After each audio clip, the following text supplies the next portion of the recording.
Halo semuanya, welcome back to Chips Channel. Nah, kalian kalau misalkan memiliki budget 100 jutaan kecil, kalian ingin sebuah MPV dengan kapasitas 7 penumpang, apa yang ada di benak kalian? Salah satu merek yaitu Daihatsu. Nah, kita tahu Daihatsu mengeluarkan mobil 7-seater low MPV pertama di tahun 2003, yaitu Daihatsu Xenia. Mengalami facelift 2 kali tahun 2008 dan 2011. Memiliki dua pilihan mesin 1000cc dan 1300cc. Nah, pada akhir 2011, Daihatsu Xenia mengeluarkan generasi kedua. Di depan saya saat ini sudah ada Daihatsu Xenia generasi kedua tipe R Deluxe. Grew up in a place where they told you what to chase, told you how to run the race. Every move was on the page, but I didn't like their way. Had to fight and misbehave, had to find a way to change, had to leave to find my way. Daihatsu Xenia R Deluxe, ya ini adalah tipe tertingginya. Di generasi kedua ini ada dua tipe. Untuk yang 1300cc, yang ini adalah R Deluxe yang tipe tertinggi, di bawahnya ada yang tipe X. Kemudian untuk yang pilihan mesin lain ada tipe D dan tipe M. Nah, kalau kita lihat desainnya dari depan, ini adalah generasi kedua. Memang ini disebut generasi kedua, berubah total bentuknya, tapi masih menggunakan basis yang sama. Jadi kalau kita lihat memang untuk ukurannya juga nggak berbeda jauh. Model-modelnya juga masih mengisyaratkan dari model generasi sebelumnya. Ini untuk bagian atas ini agak lucu ya. Washernya diletakkan di sini, jadi modelnya masih nggak tersembunyi. Kalau ngelihat modelnya mobil ini tuh seperti mobil tahun 90-an, jadi masih agak-agak gimana gitu ya, agak-agak kuno sedikit gitu ya. Untuk lampu ini juga masih mirip dengan generasi sebelumnya, masih desain-desainnya masih mirip, cuma ini dibuat lebih menyudut. Lampunya masih kristal multi reflektor dengan lampu halogen. Kemudian ini masih lampu C-nya masih bohlam. Untuk fog lamp ini juga masih bohlam. Nah, kalau kita lihat di bagian depan sini untuk grillnya, untuk yang tipe R dia sudah dilengkapi dengan chrome, sedangkan untuk yang tipe X dia masih polos sewarna dengan bodi. Untuk fog lamp biasanya di tipe X itu tidak ada, tapi tergantung dari promo dealer masing-masing ya waktu itu ya. Kadang ada yang tipe X Deluxe tapi mendapatkan bonus fog lamp. Tapi untuk yang R Deluxe ini sudah menjadi standar. Nah, mobil ini juga mengalami perubahan nama ya. Di tahun 2015 dia mengalami facelift yang pertama, di mana bentuk kap mesinnya itu dibuat lebih tidak landai seperti ini. Dia agak lebih panjang dan lebih mengotak ya. Untuk lampunya nggak seperti ini, dia dibuat sipit.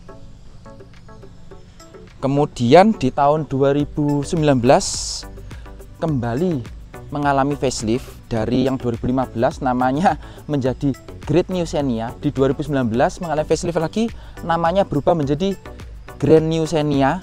Lampunya juga berbeda. Kalau kalian tahu Alphard Vellfire, nah lampunya sama-sama menyipit tetapi sudah dibuat model terpisah seperti Alphard Vellfire atau Toyota Foxy.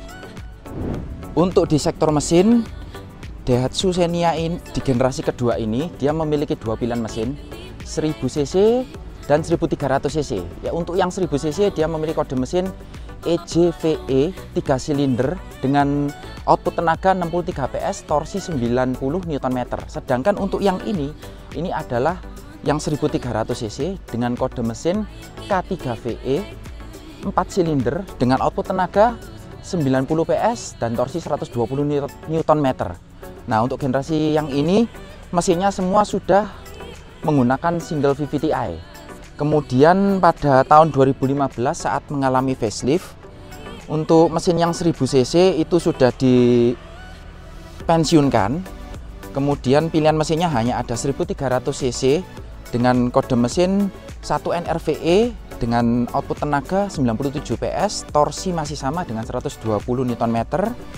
Kemudian di tahun 2019 dia mengalami facelift lagi dengan nama Grand New Xenia.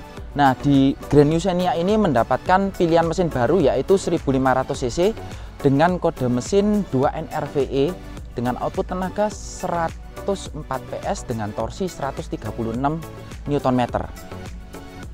Kemudian untuk ruang mesin sendiri ini masih bisa kita lihat, ini masih banyak ruang kosong ya.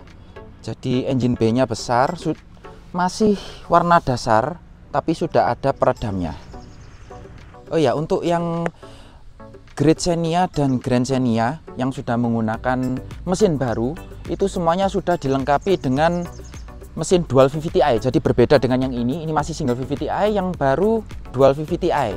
Sedangkan untuk pilihan transmisi 1300 cc dan 1500 cc terdapat dua pilihan transmisi, 5 percepatan manual atau 4 percepatan automatic torque converter. Sedangkan untuk yang 1000 cc semuanya 5 percepatan manual, dan semua model, semua tipe mesin, semuanya berpenggerak roda belakang.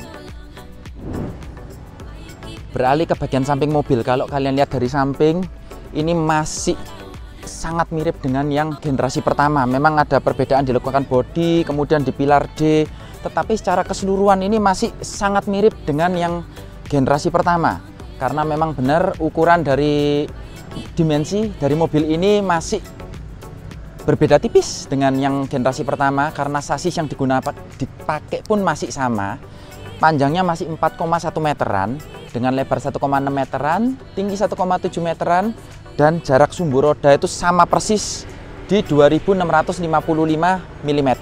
Oke, sekarang kalau kita bahas bagian kaki-kaki, ini masih menggunakan ring 14 dibalut dengan ban 185 dengan tebal 70.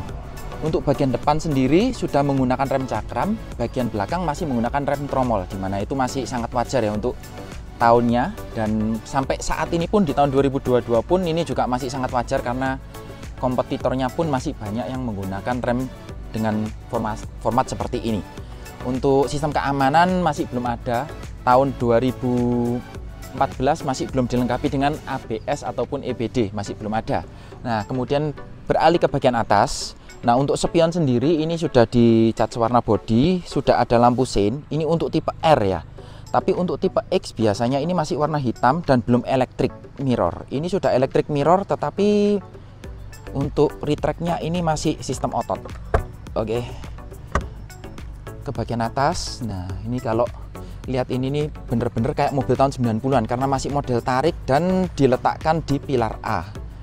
Ini padahal di tahun 2000-an ini sudah banyak mobil yang mengadopsi pakai short pole atau mungkin di tengah situ, tapi untuk Xenia masih di pilar A.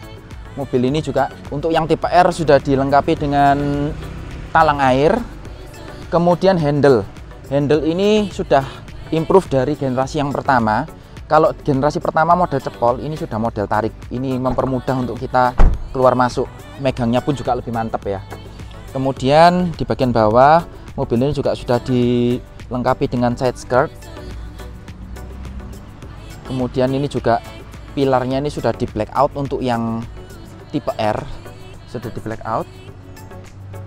Beralih ke bagian belakang. Nah, kalau kalian lihat di bagian belakang ini juga masih serupa dengan generasi pertama, hanya saja dia dibuat lebih melandai dan agak menyudut di sini.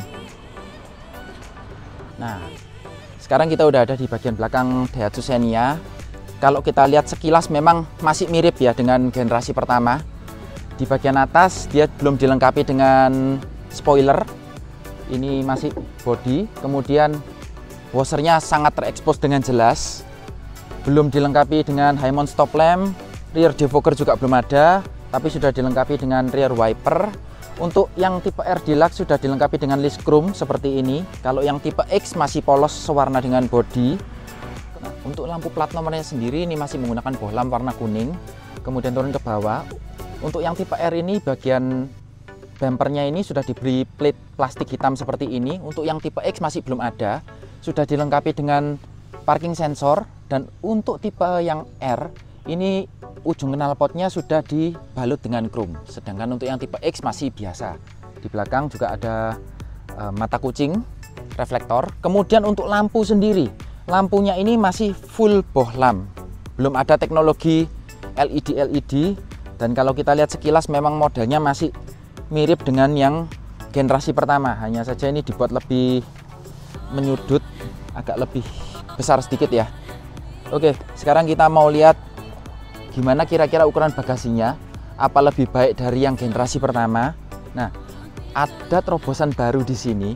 Kalau di generasi pertama saat kita mau buka bagasi itu biasanya orang sering kesel karena nggak bisa dibuka langsung dari belakang. Kalau di generasi kedua ini kita bisa membuka dengan dua cara. Yang pertama dari kunci, yang kedua sekarang di sini sudah disediakan handle. Kalau di generasi pertama kita harus buka dari dalam. Kalau yang ini sudah ada handle-nya, itu cukup bagus. Ini dia ruang bagasi dari Daihatsu Xenia ketiga baris jok tegak. Nah, sudah lebih mendingan ya daripada yang generasi pertama. Yang generasi pertama itu sangat kecil, ini sudah ada peningkatan sedikit. Kemudian di bagian bawah ini sudah nggak ada tempat penyimpanan apapun.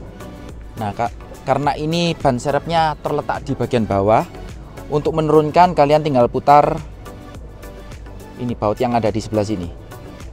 Kemudian untuk pelipatan jok sendiri, sayangnya memang ini tinggi, dimensi mobil ini tinggi, tapi sayangnya pelipatan joknya ini tidak bisa seperti mobil-mobil modern seperti rival-rivalnya. Pelipatannya hanya bisa seperti ini, 50, dan ini tidak bisa terbagi 50-50 secara utuh, hanya sandarannya saja. Kalau kalian ingin memperluas bagasi, harus diangkat secara keseluruhan. Dengan begini bagasinya memang bisa lebih luas, tetapi kalian tidak bisa membawa barang yang panjang karena pelipatannya ke depan dan tidak flat floor. Kita sekarang sudah berada di bagian interior Daihatsu Xenia. Di bagian atas ini sudah dilengkapi dengan sun visor. Yang sebelah kiri sini sudah ada vanity mirror tapi masih belum ada penutupnya. Kemudian ke bagian tengah ada lampu tapi masih bohlam. Untuk spionnya sendiri pengaturannya ini masih manual, belum ada day night view, jadi masih fix ya, model fix. Kemudian untuk sun visor sisi pengemudi ini masih polos, belum ada vanity mirror ataupun cup holder. Ke bagian bawah untuk setirnya, ya ini adalah setir khas Daihatsu. Mobil ini sudah dilengkapi dengan dual airbag di sisi pengemudi dan penumpang depan. Pengaturannya masih tilt aja, belum bisa teleskopik. Kemudian di samping untuk pengaturan sebelah kanan untuk pengaturan lampu, yang sebelah kiri untuk pengaturan wiper depan belakang sudah bisa intermittent, tetapi masih belum ada pengaturannya, pengaturan waktu ya. Jadi sudah bisa intermittent tapi waktunya fix, tidak bisa diatur-atur. Kemudian beralih ke bagian tengah. Oke, di bagian tengah ini ada sesuatu yang agak mengganggu sih sebetulnya. Untuk kisi AC ini selain dua ini juga diberikan yang di bagian atas. Ini sebetulnya untuk mengalirkan udara ke bagian belakang, sedangkan mobil ini tuh sebetulnya sudah double blower, sehingga yang bagian atas ini kurang berfungsi ya, karena belakang sudah double blower. Dan ini kalau hujan terkadang itu menimbulkan embun di kaca depan, sedangkan mobil ini tidak dilengkapi dengan front ataupun rear defogger, jadi agak mengganggu dan agak useless. Untuk head unit sendiri, untuk bawaan original dari Daihatsu, sudah double din pakai layar, bisa USB atau aux, tapi masih belum ada Bluetooth ataupun Apple CarPlay atau Android Auto. Di bagian bawah sini sudah ada lampu hazard. Kemudian untuk pengaturan AC ini sangat sederhana dan seadanya. Yang penting ada AC, hanya pengaturan blower aja dan tingkat dinginnya ya. Ini enggak ada heater, jadi mau seberapa dingin aja. Enggak ada open close air, pengaturan semburan arah AC tidak ada sama sekali di mobil ini. Kemudian ke bawah ada tempat penyimpanan tertutup. Kemudian ini ada power outlet. Kemudian di bawah lagi tempat penyimpanan terbuka untuk transmisi automatic 4-speed torque converter model gear, jadi masih model gerigi. Kemudian sudah dilengkapi dengan shift lock, dimana ini bagus kalau untuk parkir paralel ya. Ini lebih memudahkan karena bisa kita pindahkan ke netral. Kemudian di samping handbrake ada tempat penyimpanan kecil yang terbuka. Ini rem parkir masih otot, rem parkir otot. Kemudian yang tipe R sudah dilengkapi dengan konsol box di tengah, meskipun kecil tapi ini cukup berguna untuk menyimpan barang. Nggak seberapa luas, kecil sih, tapi lumayan lah untuk nyimpen seperti minuman gitu. Kemudian untuk seat belt sudah dilengkapi dengan seat belt 3 titik. Oke, bahan dashboard sendiri semuanya ini masih hard plastik dan terkesan kurang mewah ya, agak gimana gitu ya, ini bertekstur tapi nggak bisa kelihatan mahal. Ini airbag untuk penumpang depan, kisi AC yang bisa dibuka tutup. Oke, kemudian untuk glove box sendiri ini masih standar ya, jadi belum soft opening. Untuk kuncinya sendiri seperti ini, masih kunci jadul terpisah antara kunci dan alarmnya, belum ada sistem keyless sama sekali. Sekarang kita coba nyalakan. Untuk detail head unitnya sendiri ini karena bawaan dari Daihatsu sudah ada tulisan Genuine Aksesoris Daihatsu. Sedangkan untuk instrumen cluster di sini untuk yang tipe sebelum facelift ini warnanya merah ya, tapi kalau yang sesudah facelift dia warnanya putih, yang merahnya cuma kecil di tengah aja. Untuk backlight sendiri nggak kelihatan ya, ini warnanya masih amber. Kalau yang sudah facelift dia berwarna putih. Sedangkan di sebelah sini yang panel digital ada odometer, trip A, trip B, kembali lagi odometer, jadi masih belum ada MID yang lengkap seperti full consumption dan pengaturan yang lain-lain. Ini masih sangat sederhana. Kita bisa lihat jam, posisi transmisi untuk bensin, kemudian speedometer dan RPM aja. Untuk bagian samping ini ada pengaturan untuk fog lamp, masih terpisah. Jadi kayak meskipun ini fog lampnya bawaan asli dari Daihatsu tapi serasa aksesoris karena tombolnya masih terpisah seperti ini. Kemudian untuk tipe R sudah dilengkapi dengan electric mirror tetapi belum electric retract. Sedangkan untuk yang tipe X, tipe di bawah ini masih menggunakan model sentuh layar sentuh. Kemudian beralih ke bagian door trim. Ini bahannya keras-keras tapi di tengah sini sudah dilapisi dengan fabric ya, paling enggak ada yang agak soft gitu ya.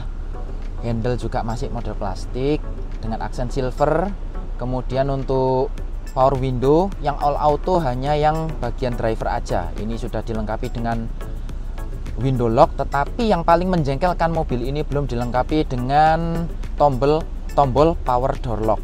Kalau kita mau membuka dan mengunci pintu harus dari sebelah sini, mengingatkan kita pada mobil tahun 90-an ya. Kemudian di bawah ini sudah ada speaker, ada cup holder yang jumlahnya banyak, sepertinya 3, tetapi ini ukurannya sangat kecil. Jadi mungkin kalian kalau bawa botol minuman yang hanya cukup yang 600 ml atau lebih kecil. Untuk yang botol 1,5 liter atau 1 liter sudah nggak muat. Di bawah sini ada tempat penyimpanan terbuka yang kecil ukurannya. Kemudian di bagian bawah ini ada tombol untuk membuka kap mesin, ditarik ya. Di bawah juga ini sudah disediakan footrest, transmisi matic 2 pedal. Kemudian di bagian bawah sini ada detail yang saya sukai, yaitu di bagian karpet sini itu diberi pengunci. Biasanya hanya pengait saja, tetapi kalau di Daihatsu ini pengunci, jadi harus kita putar baru bisa kita lepas. Ini detail yang bagus sih. Kemudian untuk membuka tangki bensin ada di sebelah sini, model tarik ya. Kemudian untuk pengaturan jok sendiri hanya bisa maju mundur dan recline saja, belum ada pengaturan naik turun. Oke. Ini dia row kedua dari Daihatsu Xenia. Untuk door trimnya sendiri kalau kita lihat sebelah sini masih bahan plastik keras. Yang di tengah ini aja fabric. Handle-nya masih plastik dengan aksen silver, power window. Di bawah ada 3 cup holder, tempat penyimpanan kecil, juga speaker. Oke, lanjut ke posisi duduknya. Ini joknya bisa diatur maju mundur. Ini yang paling maju, ini yang paling mundur. Nah, di depan ini sudah diatur posisi duduk saya, mengemudi saya. Tinggi saya 180 cm.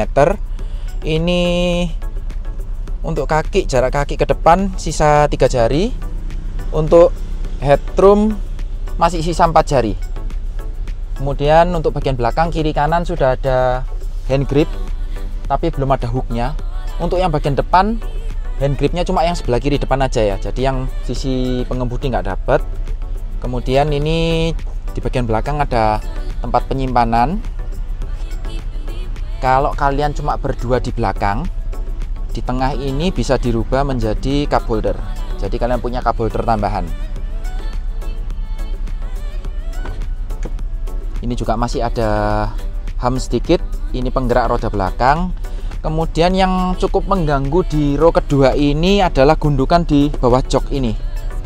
Ini mengganggu ruang kaki, bener-bener mengganggu. Jadi kalau kita duduk itu rasanya harus ke depan gini ya, ke belakang. Kalau kaki kalian besar seperti saya ini, pasti sering, tumitnya pasti sering kena yang ini. Ganggu banget. Untuk ruang kaki masih oke di bawah. Joknya sendiri terbagi 50-50, tapi nggak ada armrest. Juga untuk yang tengah nggak dapat headrest ya. Sampai Grand Xenia pun nggak dapat headrest, padahal kembarannya itu sudah dikasih headrest. Nggak tahu kenapa mobil-mobil ini susah sekali untuk ngasih tambahan headrest di tengah, padahal itu diperlukan untuk keamanan. Sedangkan seat belt di row kedua ini, kiri penumpang kiri dan kanan sudah dapat yang 3 titik, sedangkan yang di tengah 2 titik. Kemudian joknya ini masih belum isofix ya. Oke, sekarang kita bakal coba di row ketiga, tapi saya yakin pasti nggak cukup. Untuk itu kita habiskan legroom yang tersisa di sini. Kita majukan aja. Kita lihat yang di belakang tersisa berapa. Oke, ini maju paling habis. Ini hampir nyentuh, nggak sampai 1 jari sisanya. Oke, sekarang kita coba ke baris belakang. Untuk pelipatan bangkunya sendiri ini sudah one touch tumble, jadi cukup memudahkan. Kemudian untuk masuk ke row ketiga sudah disiapkan pad di sini untuk diinjak-injak, which is ini bagus, jadi nggak merusak ini ya, nggak buat bodi baret ya. Oke. Nah, di row ketiga posisi duduknya seperti yang dikira, karena mobil ini panjangnya cuma 4,1 meteran ya, sesuai prediksi. Kepala mentok, ini bahkan nggak bisa sender. Ini sudah kena mentok, kena bagian belakang yang agak turun ini. Terus kaki mentok. Ini kan, lutut saya mentok. Posisi duduk agak jongkok. Yang agak lumayan ini di bagian bawah ini masih ada sedikit ruang kaki, jadi kaki kita masih bisa agak masukan sedikit ya. Kemudian di belakang ini sudah nggak ada hand grip. Seat beltnya sudah 3 titik. Oke, sudah oke. Kemudian di samping kiri dan kanan disediakan 1 cup holder, ada tempat penyimpanan. Yang kiri lebih besar daripada yang kanan ya. Sudah ada 2 headrest juga ini untuk joknya. Oke. Untuk AC blower sendiri sudah ada 3 kisi AC. Fan speed bisa sampai 3. Jadi kalian nggak akan kepanasan. Di bagian atas ini juga sudah disediakan lampu. Oke, mungkin di bagian belakang itu aja kali ya. Yuk kita mau nyoba rasa berkendara mobil ini yuk. Oke teman-teman, sekarang kita udah ada di dalamnya Daihatsu Xenia. Sekarang kita lagi nyoba rasa berkendaranya. Seperti kalian lihat, kita barusan lewat speed trap. Ini suspensinya keras, terus masih agak mantul-mantul, tapi ini sudah perbaikan dari generasi yang pertama, jadi lebih nggak mantul-mantul ya. Kalau yang generasi pertama itu kan mantul-mantul sampai membuat orang itu seperti mual. Yang generasi kedua ini lebih baik, cuma ya terasa keras dan masih ada mantulnya sedikit. Terus kemudian yang mengganggu lainnya juga, ini kan penggerak roda belakang, entah peredamannya di belakang itu agak kurang atau gimana. Biasanya untuk orang-orang yang duduk di row kedua dan row ketiga itu biasanya akan mendengar suara gardan kalau RPM lagi di putaran tinggi.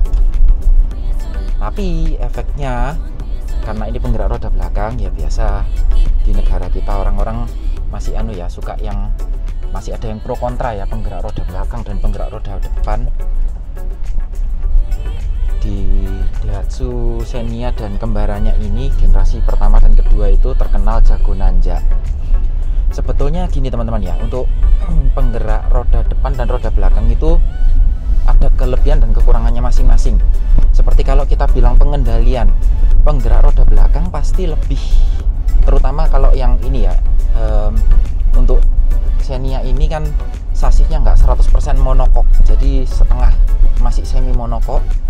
Jadi untuk pengendalian dia lebih understeer ya, karena ini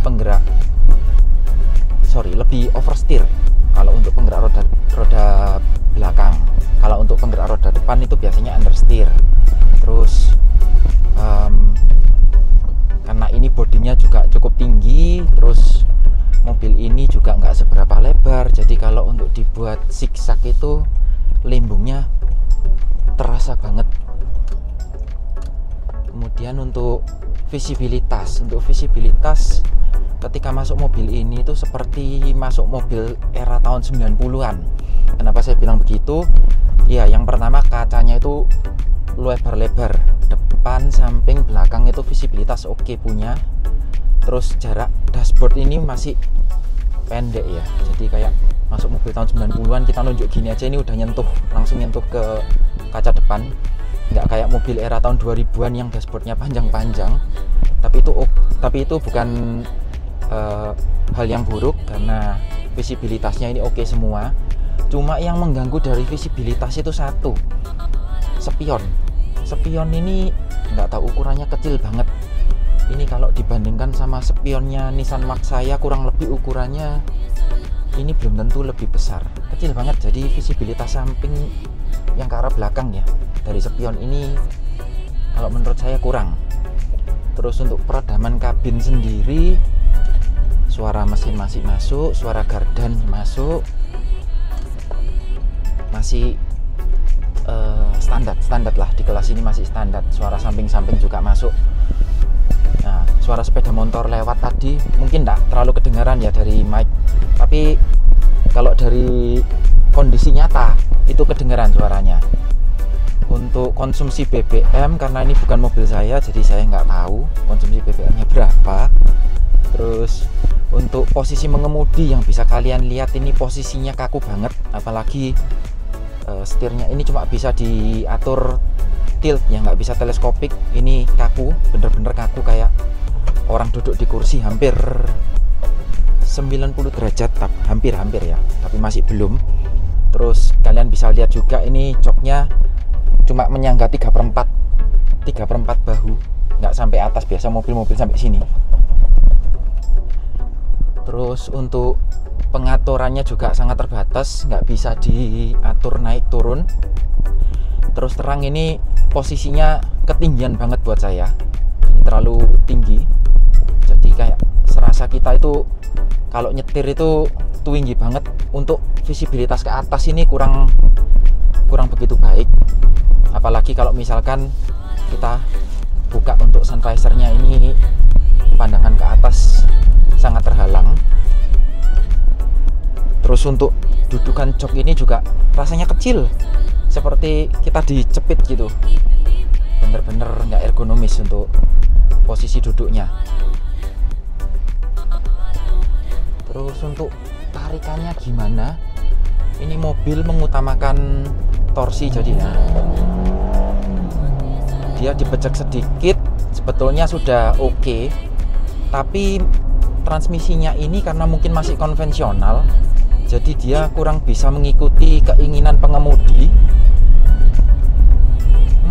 Kalau kita kick down itu dia agak lambat ya, coba. Nah, butuh sekitar 1 detikan lah mungkin ya, supaya dia boleh pindah gigi.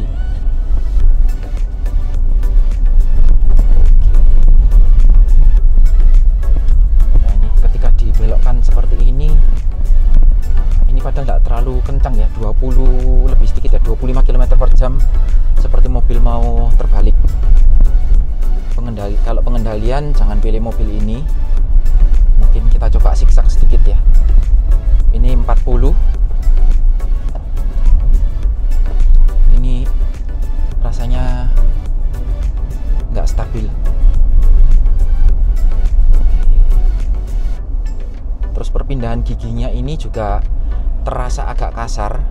Ketika kita baru start jalan itu terasa sekali perpindahan giginya, terasa menyentak. Tapi kalau sudah pindah dari gigi 2 ke gigi 3 itu sudah oke lah, sentakannya minim. Terus kenapa orang-orang kok banyak yang beli Daihatsu Xenia ini dan kembarannya, padahal kalau mau dilihat masih banyak rival-rivalnya itu yang jauh pengendaliannya lebih enak, posisi mengemudinya lebih ergonomis, kemudian fiturnya jauh lebih banyak. Ya, ini sebetulnya adalah mobil hariannya kokoku. Jadi dia itu orangnya nggak terlalu bisa ngerawat mobil. Jadi kalau waktunya servis ya servis, tapi dia bukan pecinta mobil, jadi dia nggak pernah ngurusi yang macam-macam kayak car detailing dan lain-lain, dia nggak pernah. Tapi surprisingly, meskipun mobil ini cuma ya asal dipakai, tapi sampai hari ini, mulai dari baru 2014 sampai hari ini, mobil ini udah jalan 61.000 lebih ya. Memang kalau untuk mobil ini kilometernya sangat kecil ya. Biasanya kalau sudah tahun segini itu sudah kebanyakan 100.000 bahkan ke atas. Sampai hari ini belum ada part-part yang krusial yang diganti. Paling cuma servis biasa, ganti oli, ganti filter, ganti fan belt, timing belt. Tapi untuk perusahaan yang lain-lain masih nggak ada sama sekali. Nah, ini daya tahannya luar biasa. Mungkin kenapa mobil ini laku ya karena daya tahan mobil ini sudah teruji. Kaki-kaki juga ini sampai hari ini belum ada bunyi, nggak ada masalah sama sekali. Ini mungkin yang dicari karena jalanan di Indonesia ini masih belum semuanya bagus ya. Tapi kalau kalian pengen cari low MPV penggerak roda belakang, Daihatsu Xenia dan kembarannya yang generasi kedua ini adalah generasi terakhir yang menerapkan gerak roda belakang, karena di generasi yang baru sudah front wheel drive, sudah pakai platform yang baru. Oke, mungkin ada teman-teman yang pernah melihara Xenia atau Avanza, mungkin kalian ada masukan atau mungkin saya ada penjelasan yang salah, kalian bisa komen-komen di bawah. Kalian juga bisa share seperti apa sih rasanya merawat Daihatsu Xenia dan Avanza. Harga spare partnya mungkin kalian kalau tahu mungkin juga boleh di-share buat teman-teman yang lain, supaya kalau ada yang nonton video ini yang mau membeli dalam unit secondnya masih bisa dapat informasi yang cukup lah dari selain dari video ini, juga dari share dari teman-teman juga. Oke, mungkin sekian dulu video kali ini. Jangan lupa kalau kalian suka video ini tekan tombol like, jangan lupa di share, subscribe, juga aktifkan tombol lonceng sehingga kalau kita ada video-video terbaru kalian bisa langsung tahu. Oke, sampai jumpa video berikutnya.